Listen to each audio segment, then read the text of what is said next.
Hi, my name's Julie Winters. I head up Nielsen Book in Australia and New Zealand, and today I'll be talking a little about the changing landscape in the Australian book market. So first we're going to have a look at the key trends that are happening in the Australian book market at a very top line level using Nielsen book scan data, so the point of sale EPOS data. Then we're going to have a look at ALDI and what's happened in the grocery market for ALDI and thinking about what the impact's going to be in the book market. We're then going to touch on the millennials and online and really thinking about where the market's going in the coming years. So this slide here shows the Australian book scan panel and the retailers that give us their data to participate into that panel. So the chains and online and discount and department store retailers you see give us every single title that's sold over the till to the Australian consumers. And we then also have a group of or sample of independents that we weight up to represent the total independent market in Australia. And the coverage of the Australian book scan panel in the Australian market is around 80 to 85% of the overall trade sales in the country. Here we're looking at all the book scan panels around the world, and we're looking at the breakdown between the children's non-fiction and fiction sales. And we can see the Australian and New Zealand panels are much heavier focus on the children's market, with Australia in particular having 46% of the volume coming from the children's sector. We see for other countries like India, for example, we've got 58% coming from non-fiction with a bigger focus on the education market. We've then got Italy and Brazil being the biggest share of fiction markets.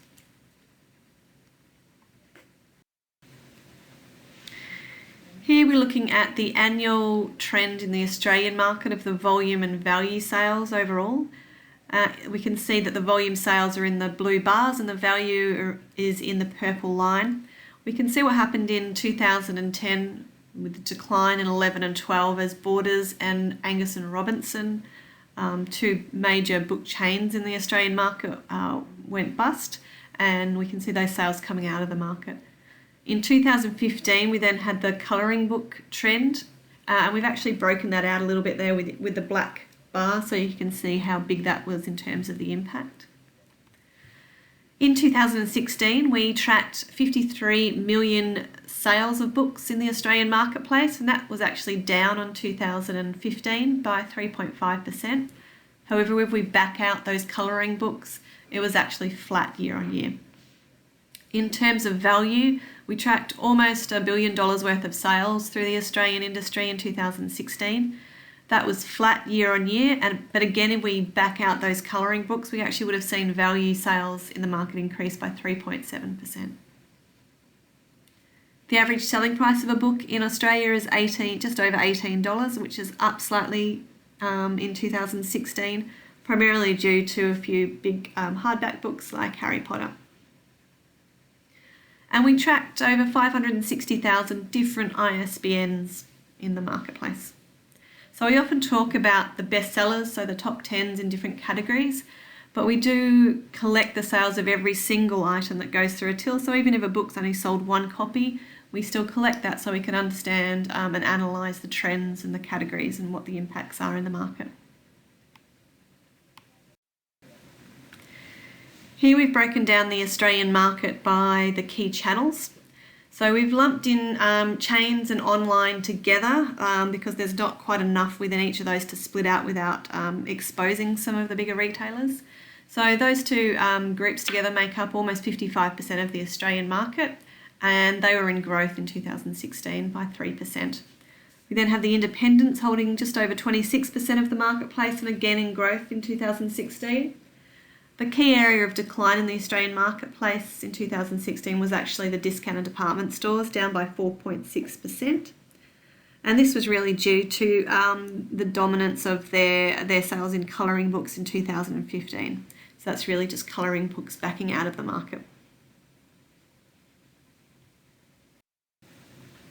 Looking at the top 10 titles in the Australian marketplace last year, We can see that some of the Australian authors coming through, with Andy Griffiths in the second position with the 78-story Treehouse. We've also got Jimmy Barnes, Working Class Boy, coming in 5th position, and Leanne Moriarty with The Husband's Secret coming in as well. And we see Leanne Moriarty continuing to do particularly well this year on the back of the TV tie-ins. So the number 1 book, The Harry Potter, sold over 400,000 copies in Australia, and the number 10 book sold almost 100,000 copies.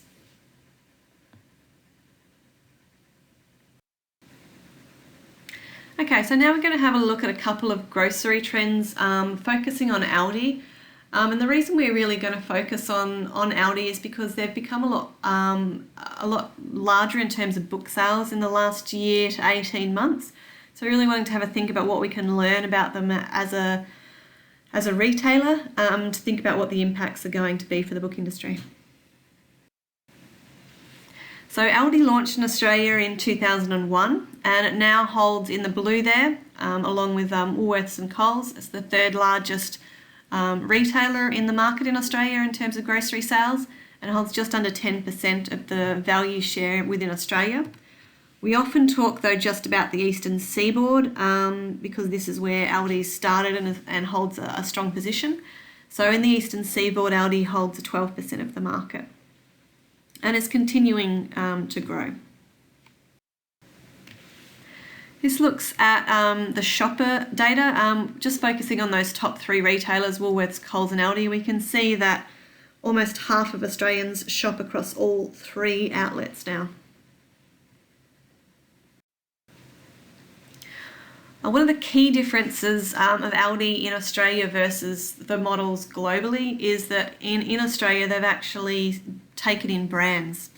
So unlike the rest of the world, they've actually used their consumer data extremely well to understand which are the key items, branded items, that their heavy buyers will go to Coles and Woolworths to pick up, and have now brought, for example, Vegemite and some of the key brands into shop as well.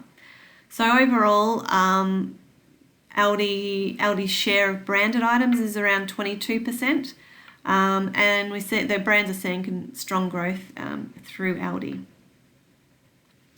One of the key differences really between ALDI and Coles and Woolworths is the number of items stocked. So ALDI has a core range of 1,350 items, but they're actually starting to grow those numbers now, whereas Coles and Woolworths stock around 20 to 25,000 items per store, and they're in the process of reducing the number of items they stock.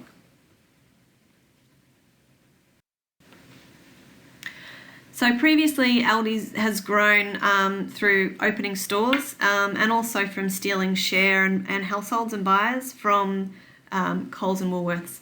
It's continuing to steal share. So this is just looking at the growth in the Eastern Seaboard over the last quarter. So we can see that ALDI is still in strong growth on the Eastern Seaboard. So they're not opening as many stores. I don't believe they're opening many at all on the Eastern Seaboard anymore. They're revamping their stores on the Eastern Seaboard. And they're still gaining households, so they're still stealing share and stealing shopping trolleys from Coles and Woolworths. But going forward, a lot more of their growth is going to come from the amount they're able to get their customers to put in their basket and spend with them. So we can see that some of their growth has come from average spend increases, which has primarily been down to the number of trips they've been able to get their customers to come in and shop, as well as the price per unit is going up. So ALDI have got their core range, but then they also have their job lots and their specials that they put in the middle of their store, and catalogued to come out twice a week on a Wednesday and a Saturday. And this is where books has been put. And going forward, what they're really trying to focus on, obviously getting more people in, increasing the average trips, but also increasing the price per unit by going after the more affluent shoppers. So their success has been really driven by expanding very aggressively, and they're committed to continue to open 20 to 30 new stores per year. And that's primarily going to be in Western Australia and South Australia, where they've really just started their footprint last year. And they've continued to inject money into the business, and they're doing a big refurb of all their stores on the eastern seaboard as well. They're continuing to win satisfied customers. So for the last 3 years, they won the Canstar Most Satisfied Customers, which is a really big deal. Product of the Year, Roy Morgan's Supermarket of the Year. So what they're doing well. So why is this important? It's important for the book industry because over the last couple of years, ALDI have started stocking a lot more books than they ever used to. So this is just from 2017, and we've seen every month for the last year, we've seen books in their catalogue. And books that are at a lot cheaper than the rest of the industry, so $5 children's books. These are the Easter picture books. They have baby books. They also do very good tie-ins when they do particular focuses. So they're focusing on superfoods and smoothies after Christmas, and they tied in with some relevant cookbooks and smoothie books. Valentine books, learning back to school books. And they even had some books from very Australian children's books for Australia Day as well.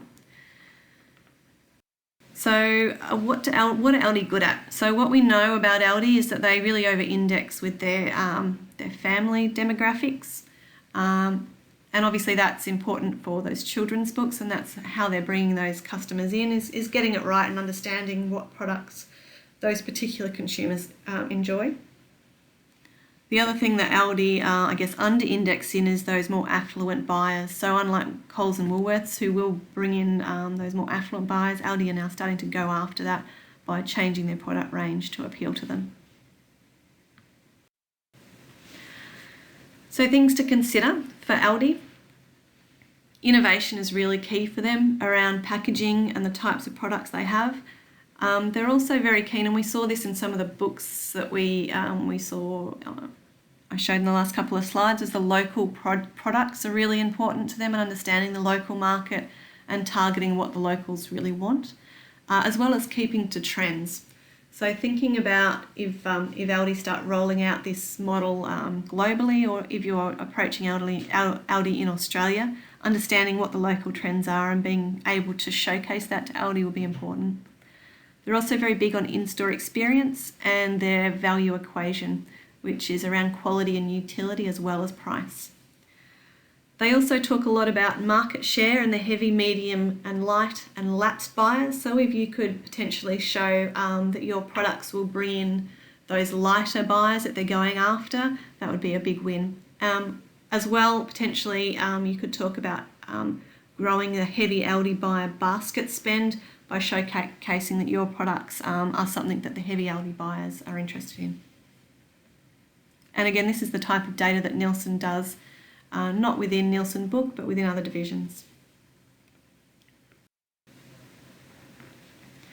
So a former member of the ALDI board, Dieter, has written this book, The Bare Essentials, The ALDI Way to Retailer Success. So these are the top 11 things that he believes has made them successful. So again, thinking about it, if this becomes an area you want to focus on, they do like to talk about testing it now and perfecting it later. So if you've got something that's slightly new and you're able to sell it into them on that premise that you could believe that it'll work for their consumers and what they're trying to achieve.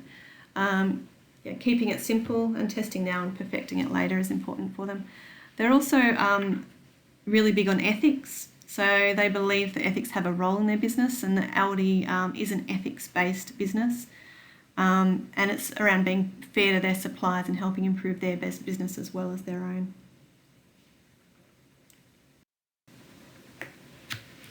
Okay, I'm going to have a look now at some consumer data around millennials and also some online trends that we're seeing in Australia. And the key reason I'm really focusing on millennials, obviously online is going to become more important as millennials grow up and become bigger book consumers, hopefully. But also these are the people who are driving a lot of the change in the marketplace. So let's have a look at some of the data. So Nielsen has a load of consumer panels in Australia and globally, and these are some of the key findings they've found about millennials, and these are things we know about them anyway. They're very well informed and globally connected. They've obviously always got their devices.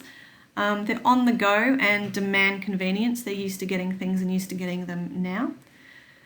They're very social, but they're social online, and these last two are quite important for the book industry. They're very healthy, but they're also very aspirational. So we see those two things tying in well to some of the trends that are happening in the book industry. So millennials in Australia are worth 7% of the grocery spend at the moment, and some of the clever bods in Nielsen have projected they're going to be worth 17% of the market in a couple of years' time. And I've seen some stats from the US. By 2025, they believe that millennials are going to be worth a quarter of the spend of grocery spend in the US, as baby boomers obviously start handing down their wealth and they start taking on bigger positions and earn more money. So what does this mean for the book industry? So what I've done is had a look at our book consumer panel in the UK to understand what are these demographics doing in the book industry at the moment and where are they over-indexing. So I've just looked at females 25 to 34, so not quite total millennials, but a smaller subsection of them. And just that smaller subsection, we saw that they're worth 18% of the colouring books in the UK and 15% of griplit and healthy cookbooks. Now, I didn't even know what griplit was, but apparently it's crime for younger women. I think it's probably anything with the word girl in the title. But all three of those segments are segments that are in growth, not only in the UK, but in Australia, and we've seen that those segments are really being led by the younger demographics. So here we're just looking at food and drink sales in Australia, and it's just Q1 data that we've looked at for the last 6 years. I really just wanted to show this to showcase that these trends are occurring in Australia as well. So we've seen food and drink in Australia decline in Q1 by 1.7% in value, but underneath that we've seen that our health, dieting and whole food cookery segment is actually in growth. It's up by 14% on the same quarter last year.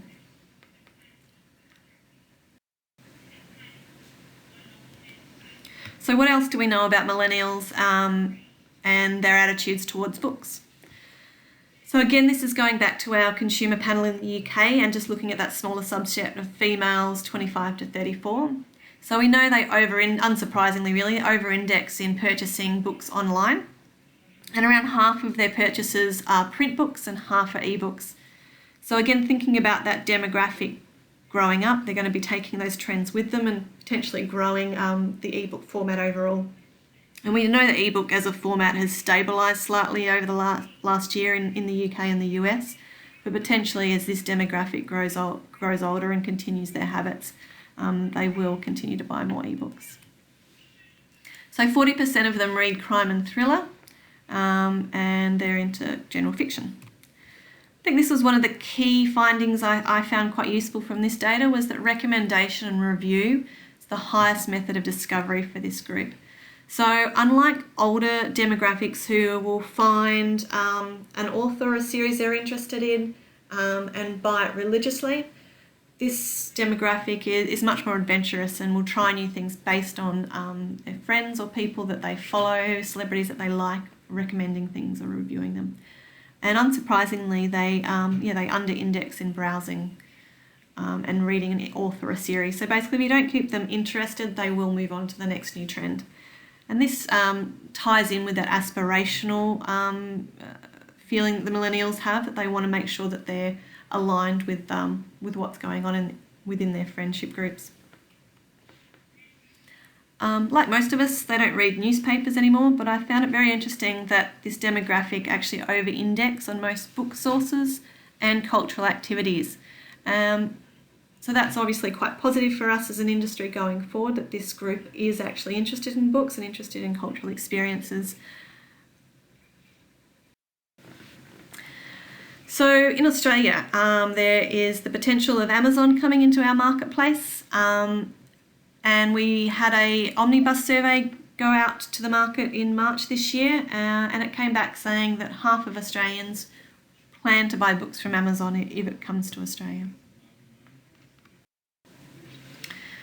We also see the 5 benefits of a new Australian Amazon site, people being interested in cheaper prices, free delivery, a wide range of products. We can see here that consumers in Australia don't just use online sites to purchase. So, for example, what we see here is the book depository. 74% of people who go onto the book depository end up buying something, but that's not necessarily the case for a lot of Australian websites. And that's quite interesting because people are going online not to necessarily purchase, but to browse.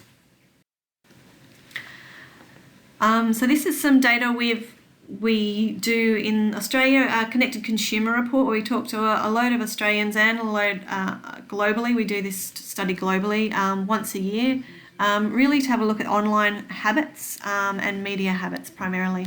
One of the questions that gets asked is around books. We can see here we talked to almost 5,000 Australians and asked them what did they purchase, what did they do in the book industry in the last month, and 21% of Australians had purchased a book online in the last month, and 13% have actually gone online to research a book in the last month. So I think this is a really important point because it makes you think about how is your brand being discovered and where are people going to find information about your books. So again, this is from the Connected Consumer Report, and here we're not just looking at books but just understanding how people purchase different items. So 67% of Australians often or sometimes use PayWave. 82% of us will look at an item online but then ultimately buy it in store.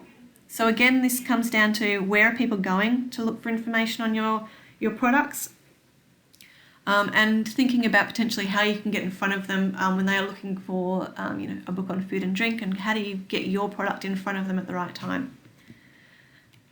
Half of Australians use a mobile phone or in-store to research the item before then buying it in-store. 60% of us will research an item online, go look at it in store, then ultimately go home and buy it online. Again, this isn't just about books, this is potentially more expensive products or products that may not want to carry home. And again, around 60% of us will look at an item in store and then ultimately buy it online. I think this stat for me was the most interesting, that 27% of Australians will be standing in store looking at the item, pull out our mobile phone and buy it online while looking at it in the store. And when we talk to the younger demographics, so 16 to 24-year-olds, 44% have done this. So again, thinking about those younger demographics growing up and taking some of these habits with them, we've got to understand really how they interact and where to get hold of them for that purchase. So thinking about different ways to interact with your end consumer, and thinking about different ways of online advertising. So this data here looks at the recall to advertising in different formats. So for example, the top one there, a sponsored post in social media, 24% of Australians will recall what the ad was about afterwards. And the second one from the bottom, an online video ad to your mobile phone, only 11% of Australians will actually recall what the ad was about afterwards. Now if we talk to the younger demographics, for the first one, for example, that's those 16 to 24-year-olds. The first one, a sponsored post in social media, only 24% of all Australians will remember what it was about, but 42% of those younger demographics will remember. And we can see all the way down that they've obviously got a lot more interaction with online advertising and the recall for online advertising. So an online video ad, that second one from the bottom, where only 11% of Australians will recall what the ad was about. 31% of Australians, those younger demographics, will actually recall what the ad was about. So here, thinking about if you're targeting those younger demographics with one of your brands or one of your titles, thinking about the best return on investment for your marketing dollars and making sure you're getting in front of them in the right places is really important, and will continue to be more important again as these consumers grow up and take on a larger proportion of the market.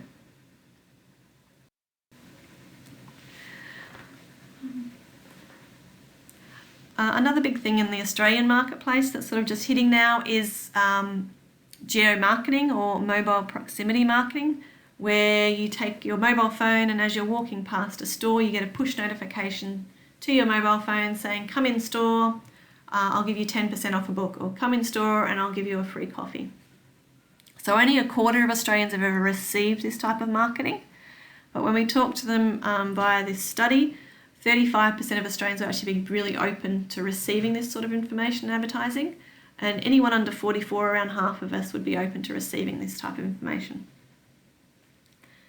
When we talk to them about books, specifically about bookstores, 30% of Australians would be open to receiving this type of information. And again, anyone under 44, around half of us would be interested from a bookstore to receive this type of marketing. So it's just thinking of different ways of trying to interact with your consumers to get them into your store or buying your brands over other things they could be doing. Okay, last point is the perception of Amazon in Australia. So here we in our survey, the Omnibus survey in March, we asked around lots of different stores, online stores, and the consumer's perception of these stores. So what we can see is Amazon came in very strong, along with eBay, on range and price, whereas Dymocks and Booktopia were much stronger on trust and reliability. Booktopia in particular was strong on fast delivery. Book Depository has quite a different perception space than others. It had quite strong perception around free delivery as well. And obviously you've got eBay, Amazon, Deals Direct and Kmart grouped in together there due to their range. So not the proposition of not just one category, but a whole range of different categories. So I think it's going to be interesting to see as they potentially come into the marketplace what the impact is and whether those brands with the strong trust and reliability, and we can see how much higher the trust and reliability is for those book brands than others, if they can leverage that to try and combat the impact Amazon potentially have. Okay, well, thanks for your time today. Just wanted to touch on the top takeouts from this presentation. So we saw that the Australian book market sales were very stable year on year. Really with the colouring book trend in 2015, we were flat year on year taking out that. In 2017 versus 2016, we're also quite flat year on year. We've seen ALDI increasing the sales of books more aggressively in the last 18 months or so. So thinking about how to position yourself with them if you wanted to go in with an offering is important. Families are important to them. Going after that more affluent buyer is important for them at the moment. Millennials, thinking about that demographic and the impact they're having on those categories that are in growth at the moment, and thinking about their impact going forward and how you're going to interact with them in particular is going to be increasingly important. So really having a clear strategy on online advertising and your digital marketing is going to be increasingly important to understand how to get in front of them. Amazon coming into Australia, we've seen that half of Australians are planning to purchase books from Amazon if they come into Australia. Please feel free to get in contact with me for any additional questions or follow-ups.